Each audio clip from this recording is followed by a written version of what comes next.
Amigos, volte-se comigo nesta manhã para a palavra de Deus no livro de Neemias, o capítulo de número 8. Ali no Antigo Testamento, no livro de Neemias, capítulo 8, este versículo de número 3, em sua cópia na página 573. Neemias, capítulo 8, versículo 3. E Esdra leu no livro diante da praça que está diante da porta das águas, desde a alva até ao meio-dia, perante homens e mulheres, e os que podiam entender, e os ouvidos de todo o povo estavam atentos ao livro da lei. O título desta mensagem nesta manhã é Mais do que sentimentos, as marcas de um verdadeiro reavivamento espiritual na alma. Bem, queridos, este é um capítulo tremendo do Antigo Testamento. Quando quer que um crente em Jesus Cristo, ou uma igreja do Senhor Jesus Cristo que por algum tempo tem vivido ou passado por um período de letargia espiritual, frieza espiritual ou egocentrismo espiritual, passa desse estado e condição espiritual para um estado e condição de zelo pela palavra e pelo reino de Deus, de amor pelo Senhor e pelo povo de Deus, de uma vida fervorosa em oração, no estudo da palavra e na comunicação do Evangelho, bem, nós podemos afirmar que uma obra de reavivamento e de reforma espiritual tomou lugar na vida desta pessoa, na vida desta igreja. E este capítulo 8 de Neemias descreve exatamente isto. Uma obra de reavivamento espiritual na antiga nação de Israel. Uma obra que começa a tomar lugar entre o povo de Deus no antigo Israel e cumpre o propósito de Deus, que era de restaurar aquele povo que voltara no período de cativeiro. Bem, vocês se recordam, eu tenho certeza, que aquela nação de Israel, tendo recebido as leis de Deus, ouvido de Deus, sendo conduzido da escravidão para uma terra prometida, visto tantos milagres, experimentado tantas bênçãos, conhecido do amor e da graça de Deus, depois de algum tempo começou a desviar os seus olhos do Senhor e da sua palavra para as bênçãos, para as coisas materiais, e em seus corações a abandonar o Senhor e adotar ídolos vários das nações em volta, ídolos que já estavam presentes em seus corações. E o resultado foi que o Senhor mandou profeta após profeta, profeta após profeta, para advertir aquele povo que deixassem os seus ídolos e se voltassem a Jeová, o único vivo e verdadeiro Deus, para conhecê-lo e para andar em sua presença. Mas aquele era um povo de dura cerviz, um povo idólatra no coração, e o resultado foi, segundo a profecia, que o Senhor envia Nabucodonosor em determinado momento para destruir aquela nação, e a cidade de Jerusalém foi destruída, e aquele templo esplendoroso, construído por Salomão, de tanta glória, onde o próprio Shekinah de Deus, isto é, a presença de Deus através de uma nuvem figurativa, estava ali, para marcar o seu prazer com aquela construção e o seu povo. Aquele próprio templo foi destruído e reduzido a cinzas, e aquela nação foi levada cativa à Babilônia, para comer e engolir ídolos de todos os tipos, por tantas décadas, para aprender que somente Jeová é Deus e não há nenhum outro Deus. E quando eles aprenderam isso, e quando cumpriu-se o propósito do Senhor em disciplinar aquela nação que Ele tanto amou, para que o Messias viesse através dela para todo mundo, Ele traz de volta aquele povo para Jerusalém e comanda que eles reconstruíssem a cidade, e o Senhor começa a operar na vida daquela nação, restaurando a eles espiritualmente. E este é o contexto que nós temos aqui dessas palavras. Bem, amigos, um contexto de reforma espiritual. E o nosso objetivo nesta manhã como igreja é considerar aqui nesta passagem registrada e preservada pelo Espírito Santo de Deus aquelas características singulares, aquelas marcas que caracterizam um verdadeiro reavivamento, reforma espiritual em um crente, entre o povo de Deus. Quando nós olhamos estas marcas de um reavivamento, e reforma espiritual naquela nação, lembra que Israel é uma representação da igreja, e o que Deus está nos dando aqui é nos mostrando a maneira pela qual Ele reaviva o seu povo, um crente em particular. E quando nós contemplamos e conseguimos separar estas marcas e ver com clareza quais são os elementos que caracterizam uma reforma, o que nós temos aqui é um ensino para as nossas vidas hoje. Aquele povo foi reformado, restaurado como nação, como povo de Deus. E aquelas características que marcaram aquela reforma, aquele reavivamento espiritual, bem, são as características, queridos, que estarão presentes ao longo de toda a história da igreja, em cada novo período de reforma ou reavivamento espiritual. É exatamente isso que nos interessa nesta manhã.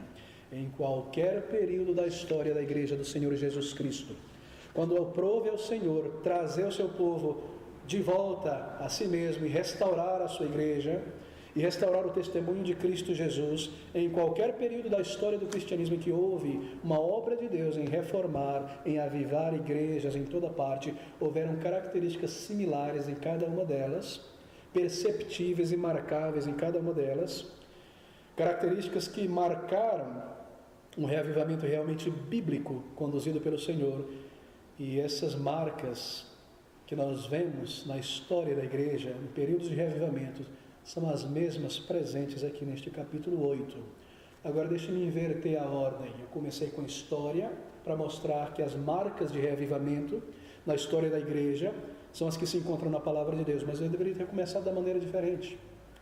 E dizer que as marcas que nós encontramos neste reavivamento aqui na palavra de Deus, na nação de Israel, devem ser as marcas que se encontraram na história, e não o contrário. É muito triste quando você ouve homens, pregadores, teólogos, que em vez de começar pela palavra de Deus para buscar os sinais de um verdadeiro reavivamento, eles começam pela história. Eles partem do homem, da história, da antropologia, para dizer essas são as marcas de uma obra de Deus, quando deveriam partir da palavra de Deus para buscar as marcas na história. Oh, se nós desejamos conhecer as verdadeiras marcas de um avivamento espiritual, nós estaremos seguros em proceder a partir da palavra de Deus e usá-la como uma lente e um padrão para observar na história se há um verdadeiro avivamento em uma igreja, em um país, em um período. Por que eu digo isso? Porque quando você ouve certos pregadores ou auto-intitulados teólogos falando sobre avivamento, você começa a ver coisas estranhas. Eles começam a dizer, um período de avivamento é marcado por coisas sobrenaturais, esotéricas, estranhas, e pessoas flutuam. Mas o que isso tem qualquer coisa a ver com a palavra de Deus? E de que maneira isso pode edificar um crente, se não levá-lo de volta ao misticismo?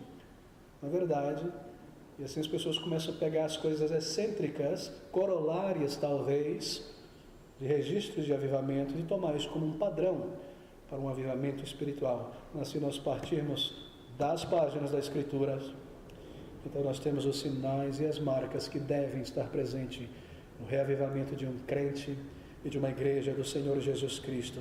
Aqui está, queridos, neste capítulo 8, no versículo 1, a primeira dessas marcas, a primeira característica de um verdadeiro reavivamento espiritual na alma. E é uma redescoberta pelo povo de Deus, por um crente, e um novo apetite pela palavra de Deus. A primeira característica que nós observaremos aqui de um verdadeiro reavivamento em um crente ao longo de sua jornada na fé, tendo passado por um período de frieza espiritual, quando Deus começa a trazê-lo de volta, a uma vida centrada, é que essa pessoa tem um novo apetite pela palavra de Deus. A palavra de Deus é redescoberta como algo glorioso e profundo em suas mãos. Veja o versículo 1. E chegado o 7º mês, e estando os filhos de Israel nas suas cidades, todo o povo se ajuntou como um só homem na praça, diante da porta das águas, e disseram a Esdras, o escriba, que trouxesse o livro da lei de Moisés, que o Senhor tinha ordenado a Israel. Veja, os primeiros 7 capítulos de Neemias lidam com a reforma ou reconstrução da cidade, da nação física, dos muros de Jerusalém. Os muros foram destruídos e queimados, o templo também, cumprimento de uma profecia, como nós vimos. E esses primeiros 7 capítulos nós temos Neemias narrando a reforma na nação, na cidade, nos muros. Mas a partir do capítulo 8, o que nós vemos aqui é uma reforma da religião, um retorno do povo de Deus à religião verdadeira, o retorno do povo de Deus à palavra de Deus. E aqui está essa primeira característica de uma reforma espiritual, uma redescoberta e um novo apetite pela palavra de Deus. Veja, eles pediram a Esdra, responsável por guardar os rolos da lei, que trouxesse a palavra de Deus para ser lida. O termo livro da lei aqui, no versículo 1, é obviamente uma referência à palavra de Deus, aquilo que Deus comandou, por isso lei, mas mais especificamente aos primeiros 5 livros da Bíblia, que é o Pentateuco, o livro da lei. Você se recorda que esses primeiros 5 livros eram apenas um livro, mas que posteriormente foram divididos em 5 livros, por isso que é chamado de o livro da lei. Esse é o Pentateuco. Eles pediram que Esdras trouxesse a voz de Deus registrada, para que a voz de Deus fosse lida e eles compreendessem o que Deus tinha dito. Eles se reuniram com um só desejo, daí como um só homem, todos unidos, com um só propósito, como se fosse uma pessoa só. A multidão inteira de Israel, vinda de todas as partes, tinha um desejo único de ouvir a palavra de Deus, de conhecer a palavra de Deus. E Esdras trouxe o livro da lei de Moisés, não para que aquele livro fosse usado em uma procissão litúrgica, abanado de um lado para o outro, e as pessoas se prostrassem diante do livro, e fizessem sinais esquisitos, e beijassem isso. O livro não foi trazido como um objeto físico para ser contemplado, colocado num altar, numa caixinha, um manto em volta, o que quer que seja, mas para que fosse lido. Está aqui, trouxesse o livro da lei de Moisés, que o Senhor tinha ordenado a Israel, para que fosse lido, explicado, e para que o povo fosse conduzido a compreender o que Deus tinha dito e revelado como comandos em sua palavra. Eles queriam saber, eles queriam entender, eles queriam compreender em detalhes aquilo que o Senhor tinha falado através de Moisés, aquilo que eles foram ensinados por palavras claras através do livro da lei, coisas que eles tinham esquecido, coisas que eles não tinham ouvido por gerações no cativeiro babilônico. Eles queriam ouvir o que Deus tinha determinado para eles como seu povo. E no versículo 8 nós lemos: e leram no livro da lei de Deus, e declarando e explicando o sentido, faziam que lendo se entendesse. Nós poderíamos ter aqui 10 mensagens neste versículo sobre a maneira como a palavra de Deus deve ser pregada. Está tudo aqui. E leram no livro, e declarando, explicando o sentido, fazia que lendo se entendesse. Mas nós vamos deixar essa mensagem para uma outra oportunidade. É a partir deste momento aqui, queridos, que o povo de Israel passa ao longo da história a ser conhecido como o povo do livro. É aqui, pela primeira vez, que este povo, não pela primeira vez, mas tendo em vista a reforma de Deus nessa nação, que nós começamos a perceber as marcas de um verdadeiro revivamento na alma daquele povo. Aqui está a primeira marca ou característica de uma reforma da alma, uma redescoberta das verdades da palavra de Deus. Aquele livro que ficou empoeirado na prateleira, ou que eu lia só de carreirinha antes de dormir, ou que ficava aberto ali nos cantos e passavam dias e eu não tomava em minhas mãos, de repente ele se torna a própria voz de Deus, a própria luz divina neste mundo, e ele se torna algo precioso em minhas mãos, e eu quero me alimentar dele, e conhecer, e amá-lo, e vivê-lo, e cumprir a vontade de Deus. Esse é um princípio que não está apenas no Antigo Testamento, mas é algo que você encontrará nas páginas do Novo Testamento também. É o próprio ensino do Senhor Jesus Cristo. Abra comigo rapidamente em João, capítulo 8, versículo 31. Essas palavras do Senhor: e Jesus dizia, pois, aos judeus que criam nele: se vós permanecerdes na minha palavra, verdadeiramente sereis meus discípulos. Não há nada mais, não há nada que caracterize mais uma reforma em uma igreja, um reavivamento na alma de um crente, de que um desejo renovado em conhecer a fundo o que a palavra de Deus tem a dizer a ele, a ela, a mim, para que eu possa buscar seguir, e cumprir o que Deus tem determinado. Bem, nós temos que aplicar isso para as nossas vidas. Amigos, quando nós aprendemos na palavra que a primeira ou grandiosa característica de uma verdadeira reforma ou avivamento espiritual é um retorno à palavra de Deus, a primeira marca. Então nós começamos a olhar em volta em nosso cenário evangélico, não é? Às vezes reformado, e a questionar certas coisas, certas tendências que têm mudado a vida e a face de muitas igrejas em todo lugar e de indivíduos.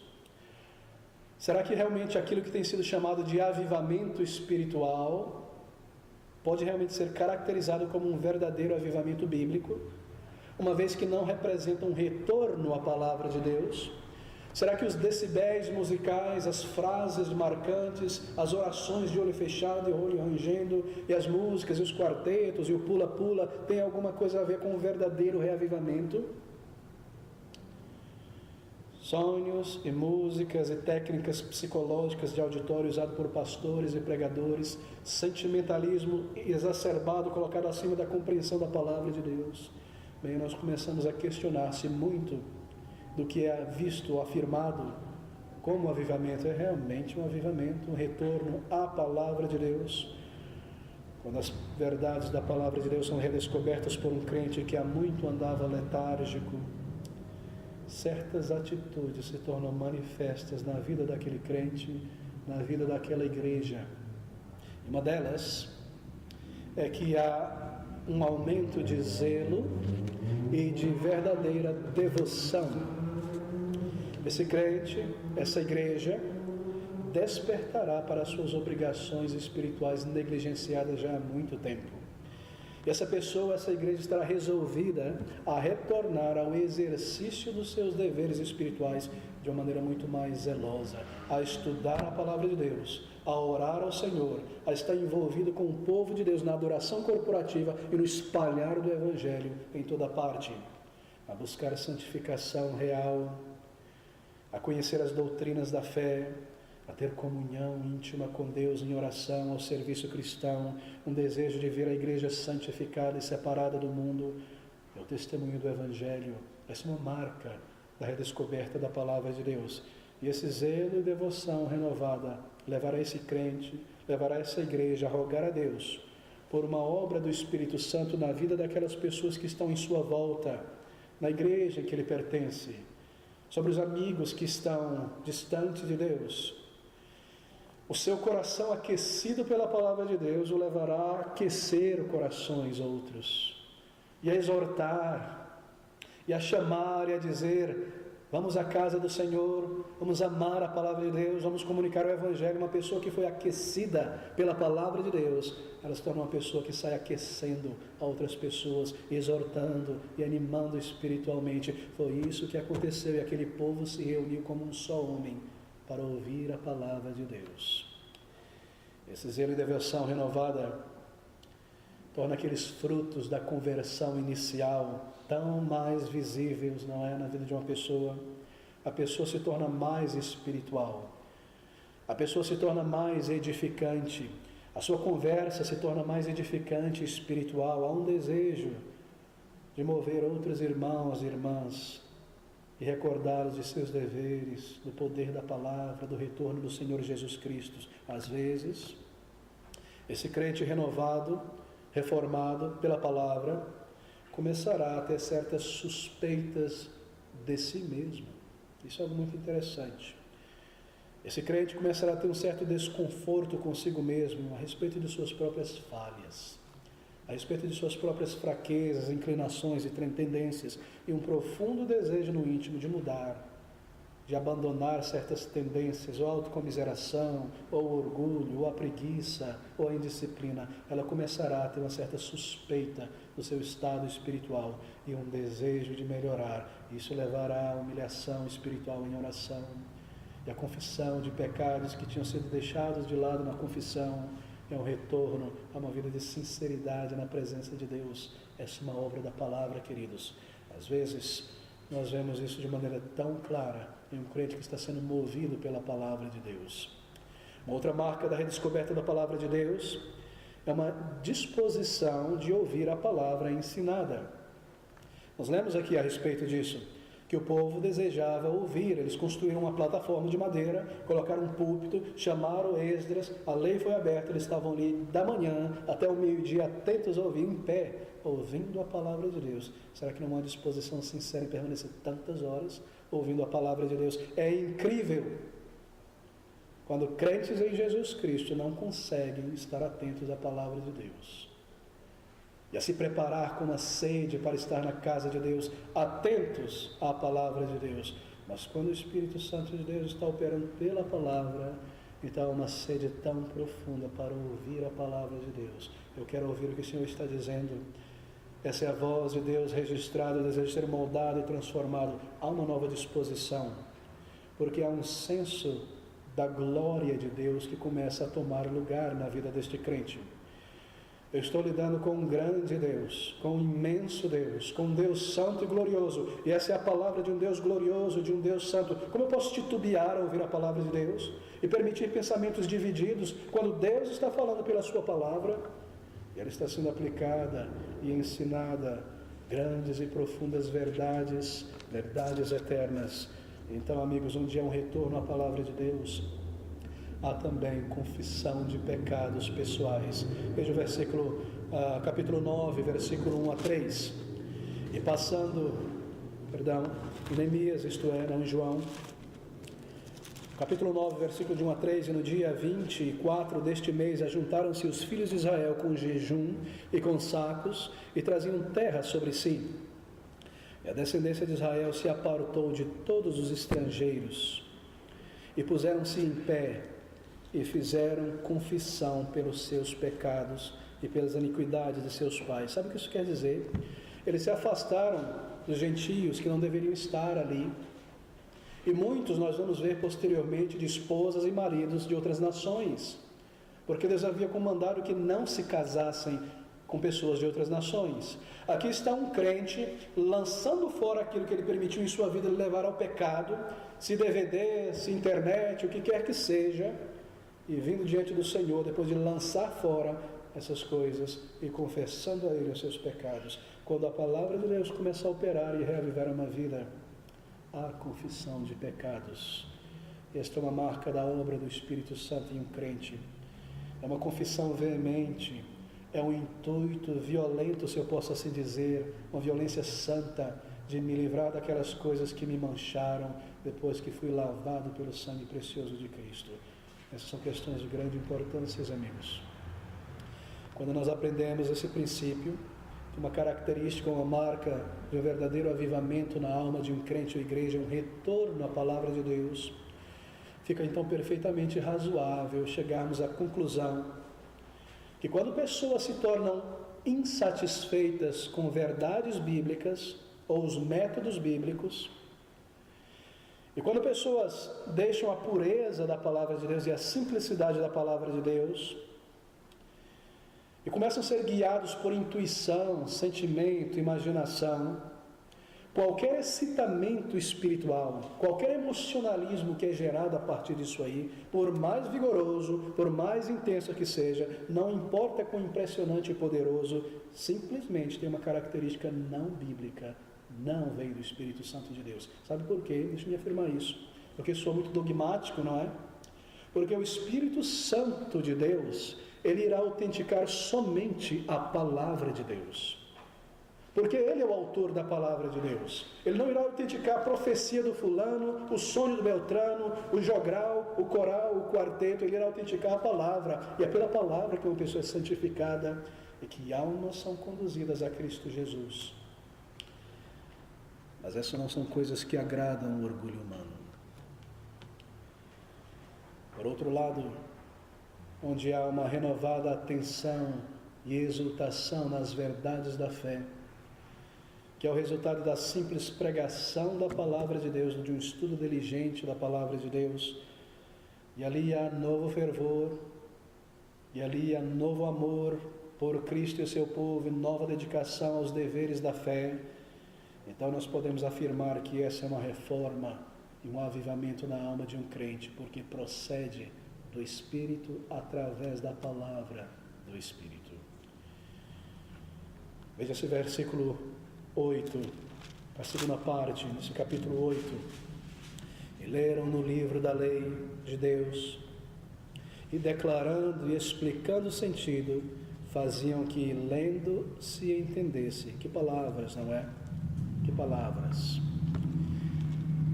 Eles declararam a palavra de Deus e tomaram grande cuidado de explicar o sentido da palavra de Deus. E o povo compreendeu E o resultado foi tudo isso que nós lemos a partir daqui. Oh, meus amigos, será que você percebe o princípio que está aqui? A tua alma não será reavivada de um período de frieza ou mornidão espiritual ao ouvir um irmão cantando com uma voz maravilhosa um cântico, ou quando o quarteto subir na plataforma, ou o pastor começar a fazer malabarismo. Mas quando a palavra de Deus for proclamada de maneira clara, e nós misturamos fé com o que ouvimos, então o resultado é a obra do Espírito Santo pela sua palavra nos corações. Primeira característica de uma reforma, um avivamento na alma, uma redescoberta das gloriosas verdades da palavra de Deus, seja através do estudo pessoal dela em casa, ou através da pregação, com muito maior frequência na história dos avivamentos na igreja, tem sido através da pregação das verdades gloriosas da palavra de Deus. Essa é sobre a primazia da palavra de Deus para reavivar um crente, uma igreja. Essa primazia é incontestável, é um retorno à palavra, uma grandiosa marca de uma reforma espiritual. Isso está claro nas páginas da Escritura, não é? Deixa-me tentar afirmar isso mais. Abra comigo em 1 Pedro, capítulo 2. Nós temos algo precioso aqui também. Versículos 1 a 2. 1 Pedro 2, versículos 1 a 2. Aqui é Pedro, inspirado pelo Espírito Santo, como Neemias, deixando, pois, toda a malícia e todo o engano e fingimentos e invejas e todas as murmurações, ouça agora, desejai afetuosamente, como meninos novamente nascidos, o leite racional, não falsificado da palavra, isto é, para que por ele vades crescendo. Deixa-me dizer o que Pedro não está dizendo aqui. Pedro não está dizendo que somente novos crentes devem beber do leite da palavra de Deus. Não é isso que ele está dizendo. Ele está dizendo que todo crente deve beber do leite. Sim, há uma passagem em Hebreus, onde nós somos exortados a sair do leite e começar a exercitar nossas mandíbulas espirituais com carne, mas aqui nos é dito que todo crente deve desejar esse leite espiritual. E sabe qual é a ilustração aqui por trás destas palavras? Uma metáfora, não é uma imagem aqui. O que leva uma pessoa a vir à existência através do seu nascimento, ele vem a nascer. E no momento em que essa criança nasce, imediatamente, como um instinto dado por Deus, ela deseja o leite da sua mãe. Os seus lábios se comovem por beber o leite da sua mãe.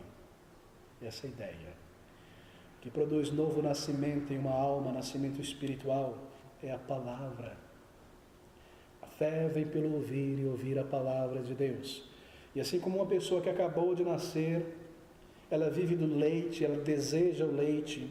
Da mesma maneira, Pedro está dizendo que pessoas nascidas de novo devem continuar a viver do leite da palavra de Deus. Elas devem ansiar por colocar os seus lábios nessa palavra e beber deste leite espiritual continuamente para viver por ela.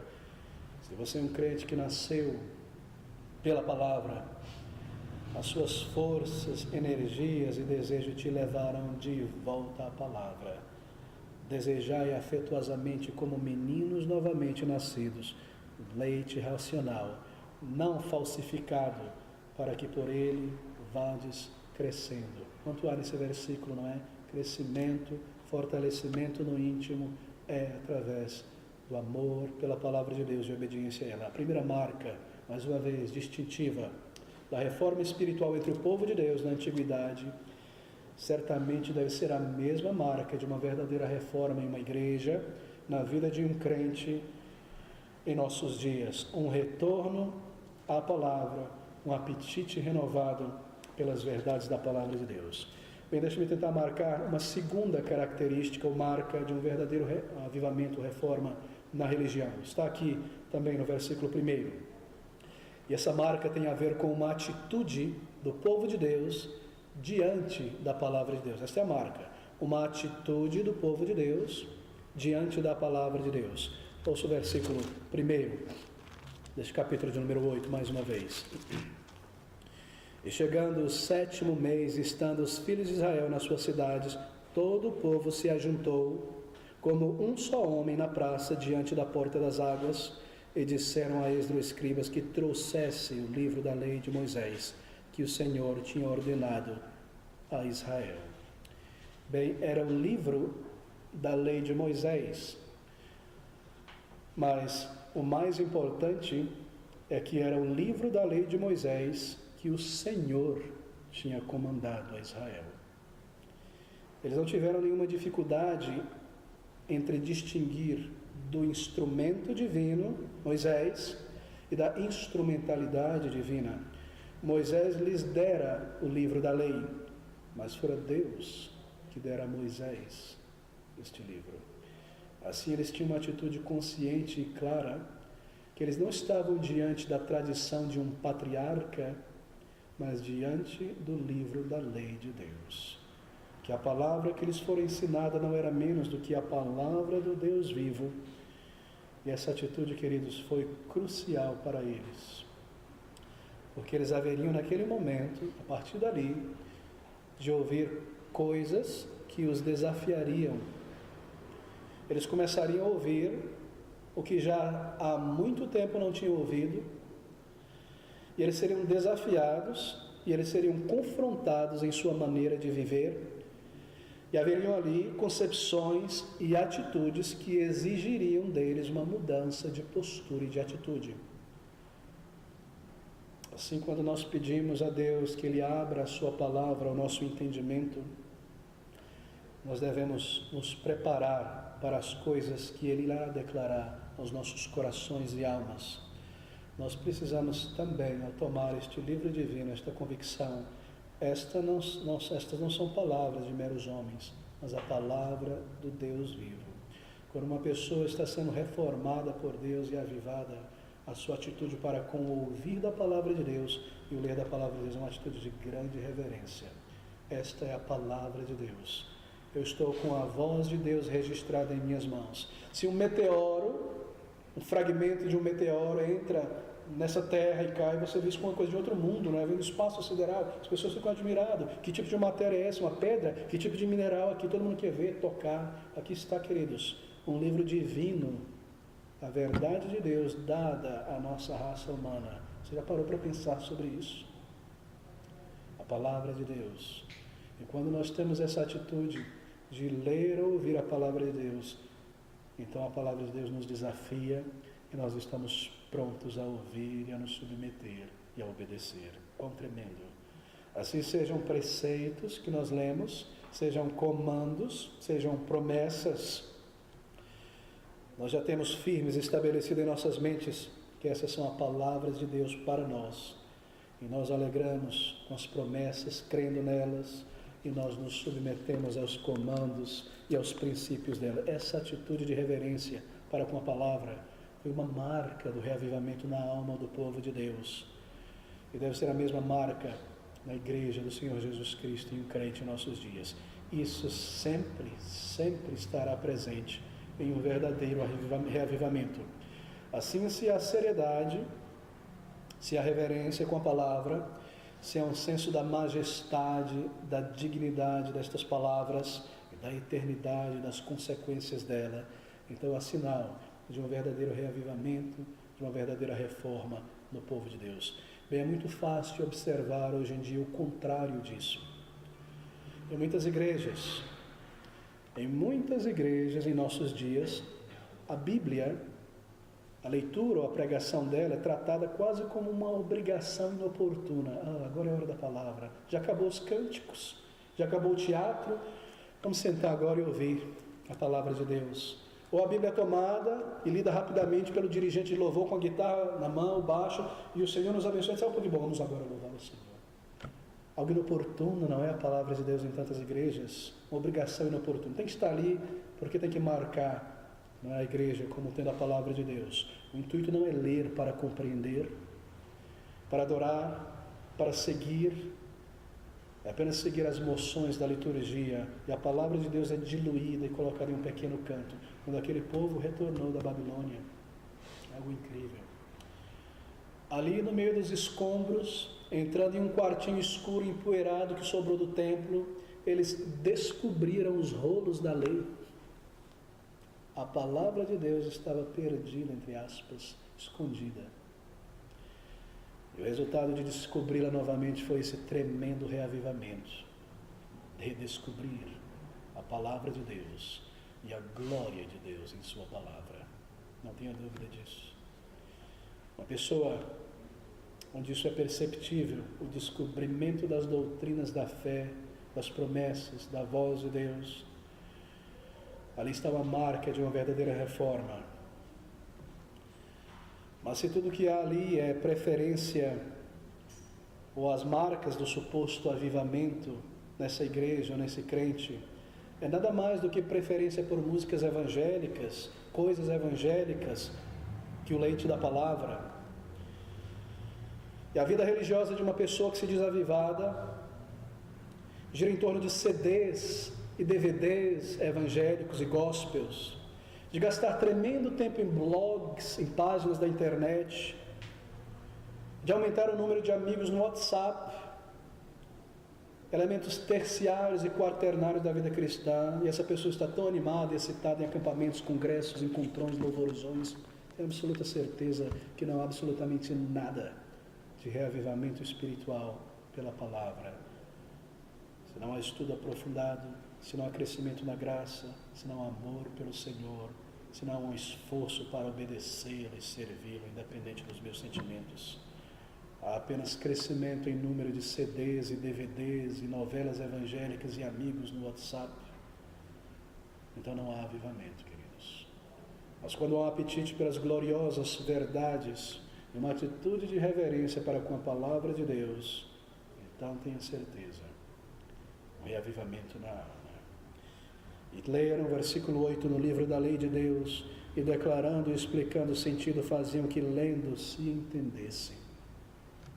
Aqui está uma terceira marca de um verdadeiro reavivamento espiritual. Houve uma grande atenção dada à palavra de Deus. Bem, não há grande necessidade de explanação deste versículo 8. A lei de Deus foi lida, foi explicada, e eles demonstraram grande atenção para ouvir e entender o sentido da palavra de Deus. Isso mesmo toma lugar na vida de um crente que está experimentando esta obra de reavivamento, porque há um interesse renovado na verdade da palavra de Deus e uma atenção grandiosa em ouvir a palavra de Deus. A razão pela qual muitas pessoas adoram a Deus de uma maneira casual, superficial, despreocupada, é porque elas não veem Deus em sua glória. Pensamentos elevados sobre Deus, sobre a sua santidade, sobre o seu poder, geram uma adoração reverente a Deus. Mas se toda a estrutura e a ordem do culto em uma igreja é caracterizada por trivialidade, casualidade, espontaneidade, pessoas andando de um lado para outro, entrando e saindo quando a palavra é lida, a oração é dirigida, música que afeta mais as emoções com letras rasas, triviais e superficiais, e toda a estrutura do culto é um tipo de programa de entretenimento, um entretenimento após o outro.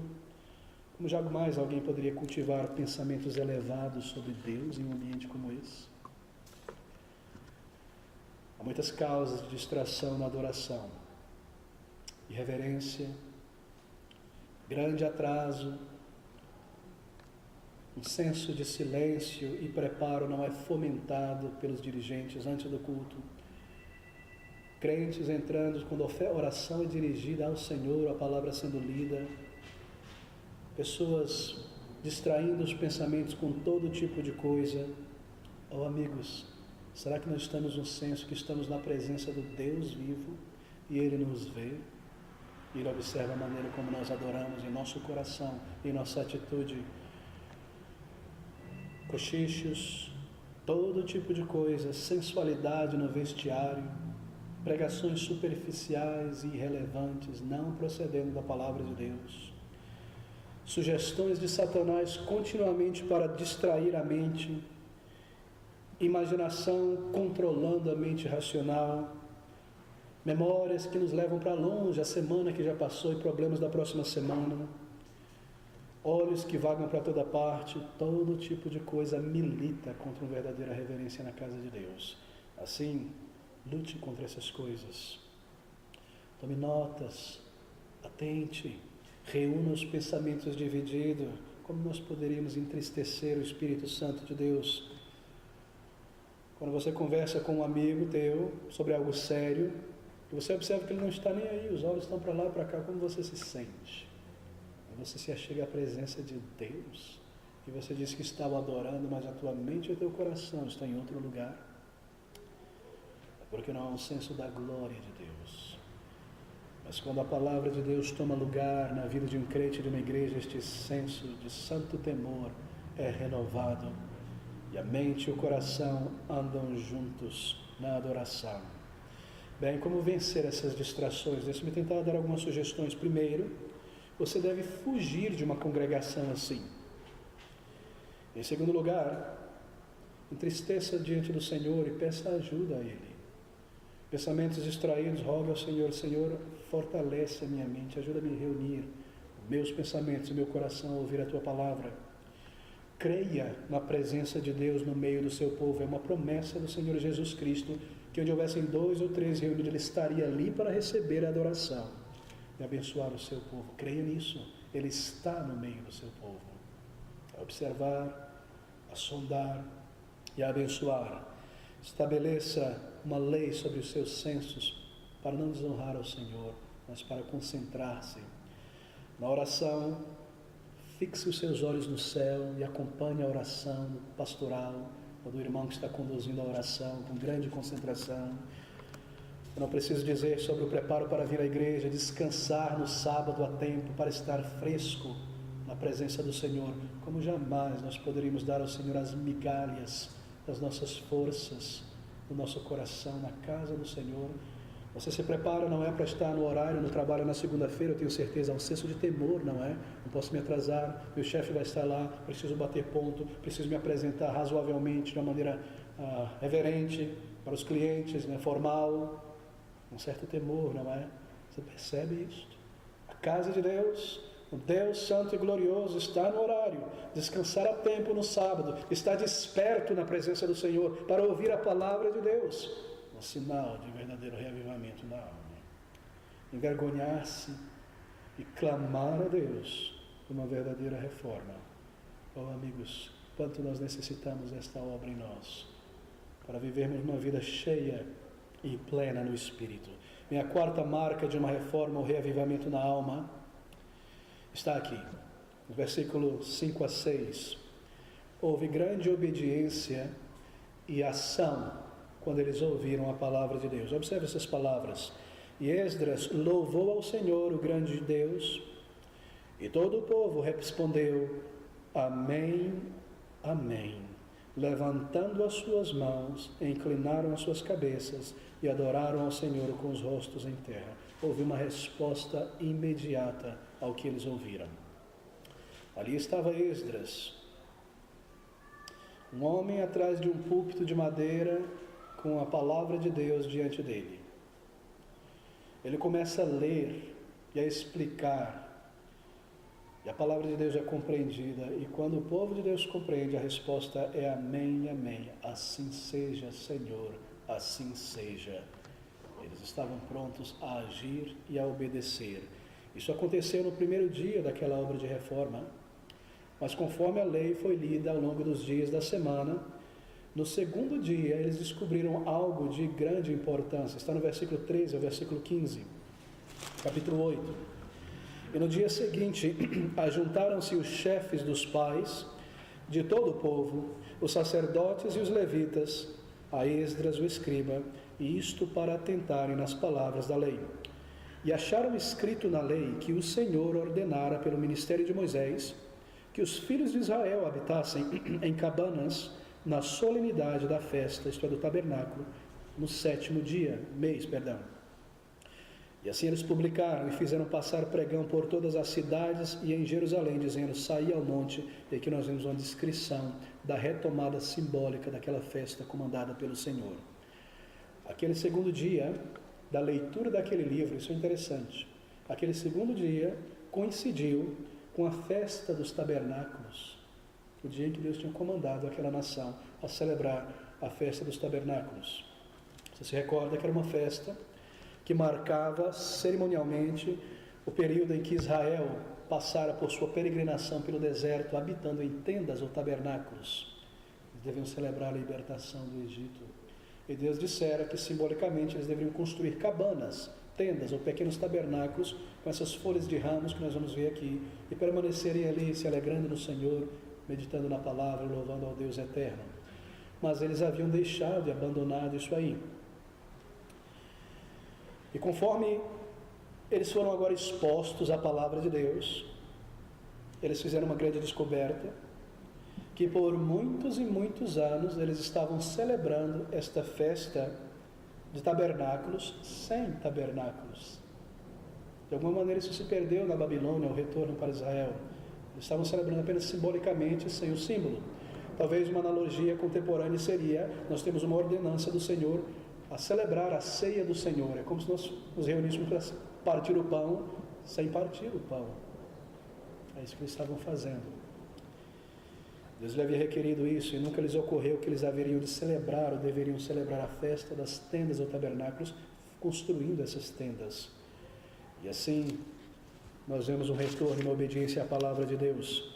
Nós lemos que ao serem informados pelo livro da lei, do requerimento de Deus, mesmo em uma festa simbólica para a adoração do Deus vivo, eles estavam resolvidos a reformarem a prática e retornarem ao que Deus comandara. E o passo imediato foi obediência, e foi assim, versículo 15: assim publicaram e fizeram passar pregão por todas as suas cidades em Jerusalém, dizendo: saí ao monte, trazei ramos de oliveiras bravas, ramos de murtas, ramos de palmeiras e ramos de árvores espessas, para fazer cabanas, como está escrito. Nós pensamos sobre a adoração na casa de Deus, entre o povo de Deus. Isso aqui é adoração, este símbolo. Deus nos dá diretrizes para adoração, e uma grandiosa diretriz para adoração no Novo Testamento, dado pelo Senhor Jesus Cristo no Evangelho de João capítulo 6, é que a adoração a Deus pelo povo de Deus no Novo Testamento, ela deve ser em espírito e em verdade. Ela não deve ser corporal, mas em espírito, não física, mas em espírito e em verdade. Em espírito quer dizer com a mente, porque a mente é o palácio do espírito, com verdadeiros sentimentos que partem a partir de uma compreensão da verdade, que é a palavra de Deus. Em espírito quer dizer com a mente na palavra. A tua palavra é a verdade. E quando nós observamos a igreja do Senhor Jesus Cristo em todos os lugares hoje em dia, países, isto é, e nós vemos uma adoração que é voltada ao sentimentalismo, baseado em estéticas coreográficas, em músicas e em luzes, como nós jamais poderíamos estar cumprindo o comando e a diretriz de adorá-lo em espírito e em verdade, sem a parafernália do entretenimento.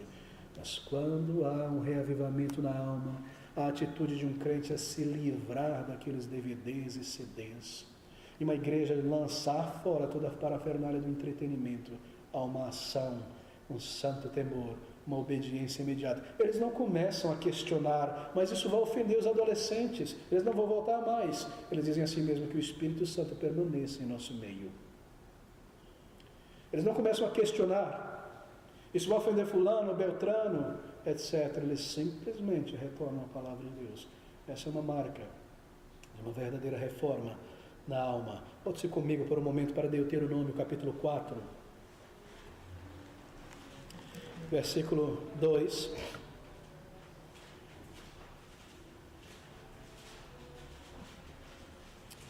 Esses versículos referem-se à adoração. Deuteronômio 4, versículo 2. Não acrescenteis à palavra que vos mando, nem diminuireis dela, para que guardeis os mandamentos do Senhor vosso Deus, que eu vos mando. Veja o versículo 13 agora. Então vos anunciou ele a sua aliança, que vos ordenou cumprir os 10 mandamentos, e os escreveu em 2 tábuas de pedra. Também o Senhor me ordenou ao mesmo tempo que vos ensinasse estatutos e juízos, para que os cumprisseis na terra a qual passais a gozar. Veja o versículo 19 agora. Que não levantasses os teus olhos aos céus, e vejas o sol, e a lua, e as estrelas, e todo o exército dos céus, e sejas impelidos a que te inclines perante eles e sirva àqueles que o Senhor teu Deus repartiu a todos os povos debaixo de todos os céus. Esses versículos, mais uma vez, se referem à adoração. Quando Deus está proibindo a adição ou a subtração em sua adoração, que seria oferecida pelo seu povo, Ele está proibindo que o ser humano adicione, pela sua imaginação, prazer ou gosto, à adoração divina. Oh, amigos, será que nós podemos imaginar que em sua adoração Deus nos deixaria o prazer da nossa imaginação para dizer como nós devemos adorá-lo? Ou as sugestões de Satanás de pessoas não convertidas em sua casa? Certamente que não. Ele ordenou a sua adoração. E quando há uma reforma na alma, um grande senso de temor pela palavra, então a grande obediência e a reforma na igreja e a reforma em vidas. Lá em Isaías capítulo 1, versículo 12, você pode ler em casa, nós ouvimos essas palavras que são ditas no contexto da adoração. Quando vindes para comparecer perante mim, diz o Senhor, quem requereu isso de vossa mão, que viesseis a pisar em meus átrios? Não trazeis ofertas vãs. Tremendo, não é?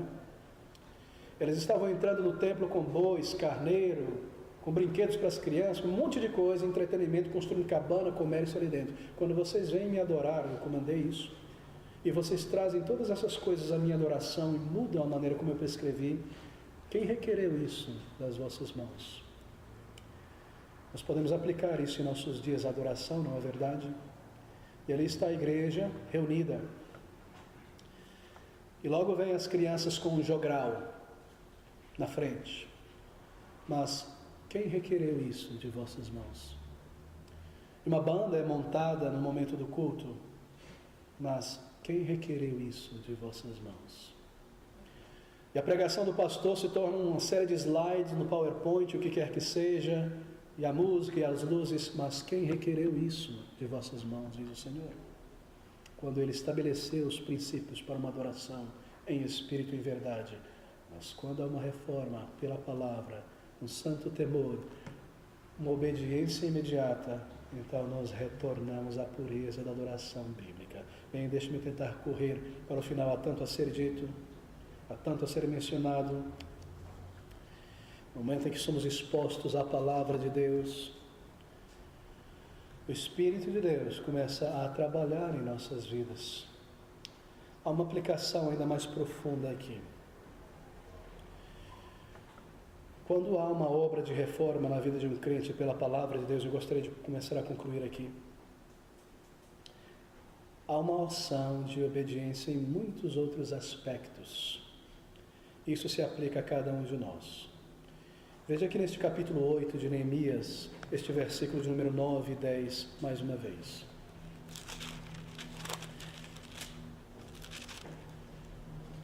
E leram, versículo 9, Neemias, que era o governador, e o sacerdote Esdras, o escriba, e os levitas que ensinam ao povo, disseram a todo o povo, este dia é consagrado ao Senhor vosso Deus, então não vos lamenteis nem choreis, porque todo o povo estava a chorar ou chorava ouvindo as palavras da lei.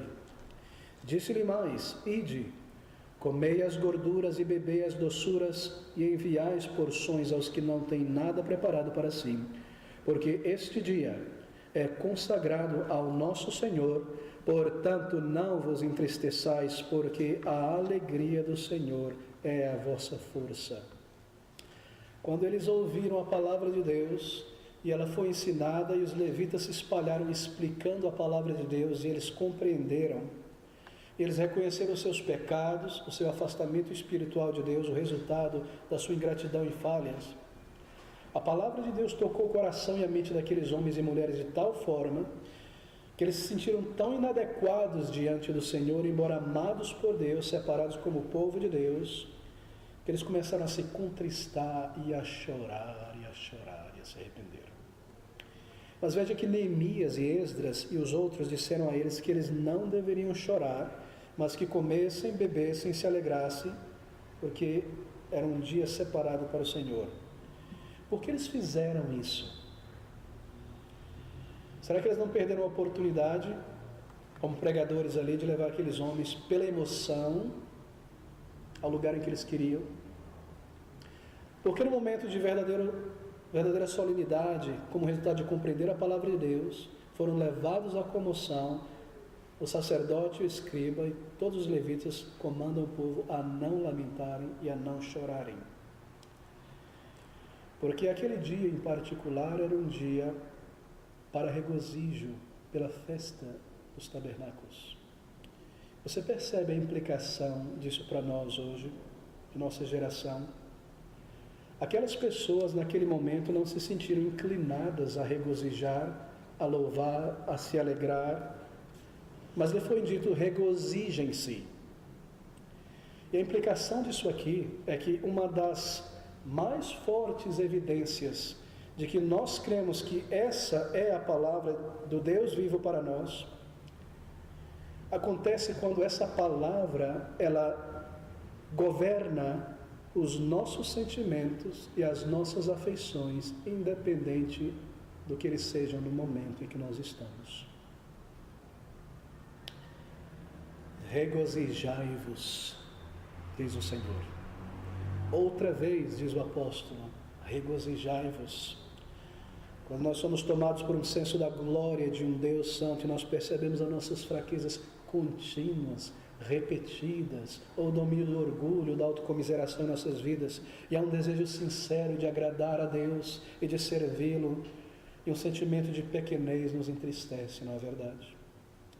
E quando Satanás lança suas flechas incendiárias de dúvidas da salvação, de dúvidas do amor de Deus, de dúvida do caráter da palavra, de dúvida do povo de Deus, esse mundo nos causa dissabor e a nossa velha natureza nos engana. O comando é regozijai-vos sempre. Outra vez digo regozijai-vos. Regozijai-vos porque os vossos nomes estão escritos no livro da vida. Quando a palavra de Deus domina e governa os nossos sentimentos, independente das afeições que nós temos no momento, essa é uma grandiosa evidência de que nós cremos nessa palavra de Deus. Como você se sente nesta manhã? Para baixo, desapontado consigo mesmo e contínuas falhas? Então nós lemos no livro de Salmos: esforçai-vos, alegrai-vos no Senhor, regozijai-vos no Senhor, no Novo Testamento. E você crê e ouve essas palavras, e você se levanta do teu estado espiritual e louva ao Deus vivo, e confessa a Ele, e se junta ao povo de Deus em adoração. Essa é uma obra de Deus em nossas vidas. Não é verdade, queridos? Marcas de uma verdadeira reforma, o avivamento na alma, uma redescoberta e um novo apetite pela palavra de Deus, grande reverência diante do Deus da palavra, grande atenção à palavra de Deus, obediência e ação à palavra de Deus. Que Deus nos abençoe.